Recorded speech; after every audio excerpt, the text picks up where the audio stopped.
for millions around the world, likely including you. Hearing Gorée Island conjures mental images of a primary site of captivity and embarkation for millions of captive West Africans bound for transatlantic slavery.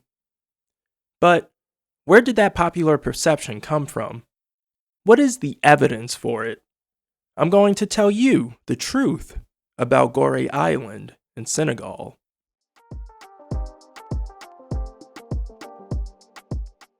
Gorée is a small island that is a 30-minute ferry ride off the eastern coast of Dakar, the capital of Senegal.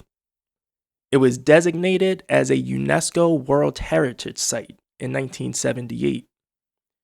Not for its striking architecture, nor its natural beauty, but because it is asserted to have been, quote, the largest slave trading center of the African coast, end quote, for a 400-year period. Many luminaries and world leaders have visited the island over the decades, including Michael Jackson, Danny Glover, John Singleton, Nelson Mandela, and 3 sitting U.S. presidents: Bill Clinton in 1998, George W. Bush in 2003, and Barack Obama in 2013. At one point, it seemed that, in the words of American historian and essayist Adam Goodhart, it was becoming a, quote, recurring political ritual, end quote, for American presidents to go to Gorée Island to give speeches about American slavery. Indeed, both Clinton's 1998 speech and Bush's 2003 speech position Gorée as a place of specific and particular importance in the history of the transatlantic slave trade.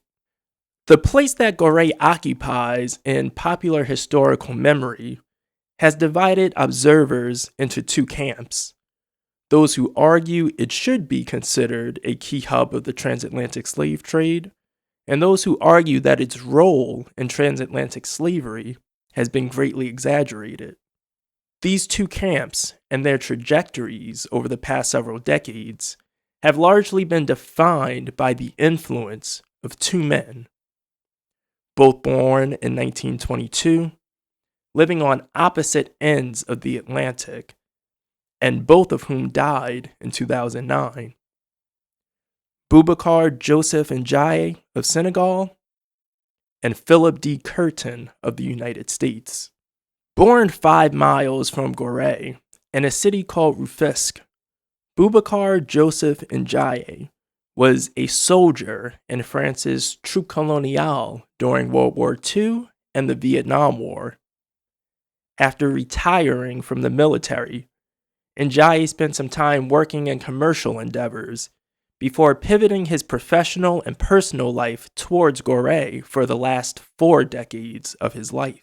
Largely through his passionate advocacy and tireless work, Gorée became recognized as a UNESCO World Heritage Site. He served as the curator of Maison des Esclaves, the site he asserted was where, over the centuries, more than 1 million African captives were held and sent through its door of no return when sold into transatlantic slavery to European slavers. His passing was announced by Hamadi Bokoum, a researcher and the then director of cultural heritage for Senegal's culture ministry, who stated that Ndiaye was, quote, the main architect of the defense of the memory of the Atlantic slave trade, the man most fervent and unrelenting against any revisionism, end quote. A few months before Ndiaye was born, over 4,000 miles away in Philadelphia, Pennsylvania, Philip D. Curtin was born. He grew up in West Virginia, was in the Merchant Marine during World War II, and went on to graduate from Swarthmore College, earn his PhD from Harvard University, and teach at Swarthmore, the University of Wisconsin, and Johns Hopkins University. One of his most important and impactful intellectual interventions came in his 1969 book, The Atlantic Slave Trade, a Census, in which he conducted a quantitative analysis to estimate the number of Africans trafficked across the Atlantic. At a time when estimates ranged widely from 3.5 million to as high as 100 million, Curtin's book brought a more document-based, statistically rigorous methodology to the question, and he landed at about 9.5 million. Today, the scholarly consensus has settled at about 12.5 million.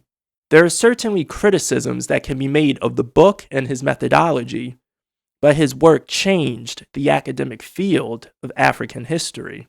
If you're finding value in the insights into the history of Gorée Island that I'm sharing, please hit the subscribe button to support the channel, and you can find the link to my Ko-fi page in the description below if you'd like to leave a tip. Thank you. Ndiaye and Curtin never met and were never in direct correspondence. But in the early days of the internet in 1995, over an email listserv, Curtin strongly denounced Ndiaye's narrative surrounding Gorée as a quote-unquote scam and quote-unquote hoax. Later, in 2004, he remarked to the Baltimore Sun that, quote, the whole story is phony, end quote. When considering the historiography of the transatlantic slave trade in general, and the place of Gorée specifically within it, it is important to factor in the larger socio-political context, stakes, and implications of these debates over historical memory. So, let's address the elephant in the room.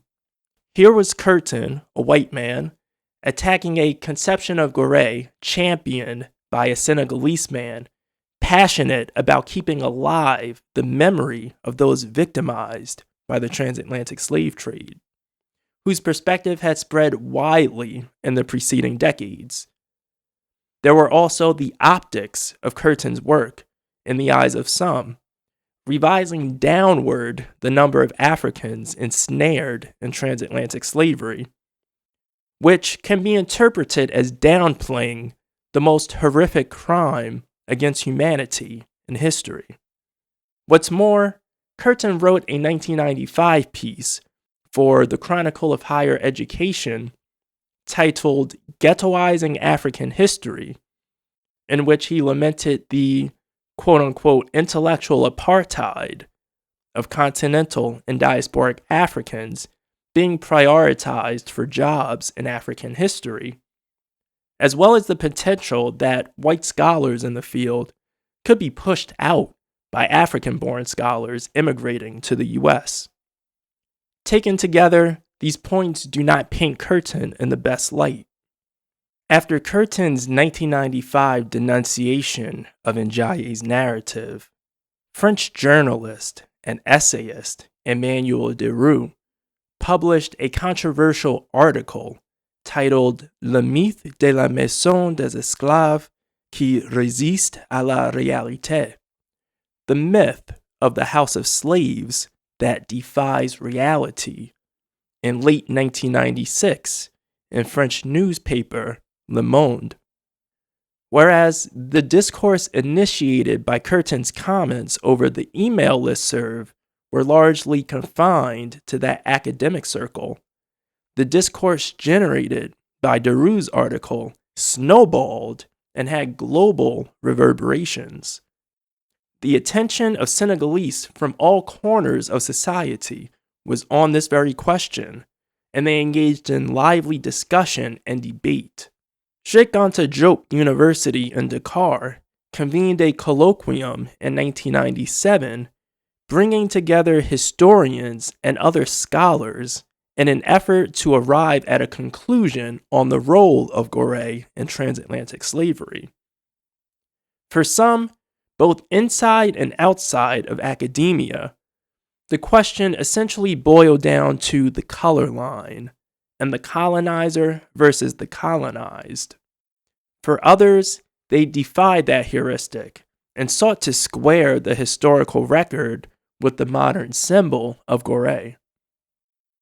For example, Senegalese historian and former curator of the Gorée Island Historical Museum, Abdoulaye Kamara, acknowledges the symbolic power and importance of Maison des Esclaves, but dissents strongly from Ndiaye's view of its role in transatlantic slavery. The main outcome of the 1997 colloquium was a consensus around the symbolic importance of Gorée. The popularization over the decades of Ndiaye's view of the role of Gorée in transatlantic slavery was a result of several factors, but there are two that I wanted to highlight. First, around the time that Gorée became a UNESCO World Heritage Site, Alex Haley's Roots was exploding in popularity, inspiring descendants of Africans enslaved in the U.S. in particular to develop a greater interest in tracing and uncovering their African origins, and inspiring successive waves of heritage travel to Senegambia and especially Gorée Island. Returnees and travelers visiting Gorée and taking the tour of Maison des Esclaves, often guided by Ndiaye himself, would hear his view of Gorée and Maison des Esclaves and share that with others upon their return to their countries of residence. Second is the photography and art that etched Maison des Esclaves and the Door of No Return into the popular imagination. Legendary photographer Chester Higgins has a photo from 1972 titled The Door of No Return, in which we see a silhouetted view of an African woman leaning against one side of the doorway with the vast expanse of the Atlantic Ocean off in the distance.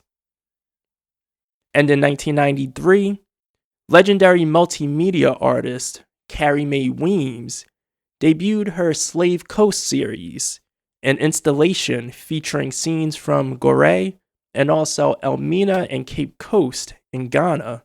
Two specific pieces from that series are Elmina, Cape Coast, Ile de Gorée, a piece that actually features only photos from Maison des Esclaves, an artistic decision that elides the differences between the three sites and positions Gorée as a representation of slaving forts more broadly. And grabbing, snatching, blink and you be gone, a piece that features a photo of holding pens and another photo of the Door of No Return in Maison des Esclaves. If Maison des Esclaves was not the physical site where more than 1 million African captives were held and sent into the Middle Passage, what was it? In the earlier part of the 18th century, the property was owned by Jean Pepin, a French Navy surgeon and businessman, and his wife, a seigneur named Catherine Baudet. In proto-colonial Senegal during the Transatlantic Slave Trade era, seigneurs were African or mixed-race women of prominent social stature derived from their marriages to European men. They often played facilitative roles in the slave trade. Jean Pepin and Catherine Baudet had 3 children, 2 boys, Jean and Nicholas, and 1 girl, Anne. Nicholas grew up to be a prominent trader and figure on the island and built the structure popularly known as Maison des Esclaves on the property inherited from his parents. Architectural historian Mark Henchman refers to the structure as Maison Pepin to represent it as a family residence first and foremost. Nicholas's daughter, Anna Colas Pepin, inherited Maison Pepin. By the middle of the 20th century, the property had come under the ownership of the Benga family, and in the early 1960s, the Senegalese government purchased the property. Shortly thereafter, Ndiaye began serving as the conservator of the house. In light of the evidence and overview of the historiography surrounding Gorée Island's place in the transatlantic slave trade, what are your thoughts on the topic? Do you think Gorée Island really did serve as the West African hub for the transatlantic slave trade? Or do you think its historical role has been overstated? Leave a comment down below. If you are interested in delving deeper into this topic, I compiled a list of video and written resources that I found helpful when learning more about the history behind Gorée Island. That list is available on my Ko-fi page, and the link is in the description below. Based on the evidence I have seen, my opinion is that Gorée Island was not a primary regional hub of the transatlantic slave trade in West Africa, and millions did not pass through Maison des Esclaves. It does seem that the historical record supports the estimates that somewhere between 200 and 500 captives were exported from Gorée annually at its height during the 18th century. There is even evidence that the use of Maison des Esclaves to refer to Maison Pépin predates Boubacar and Ndiaye's conservatorship of the house.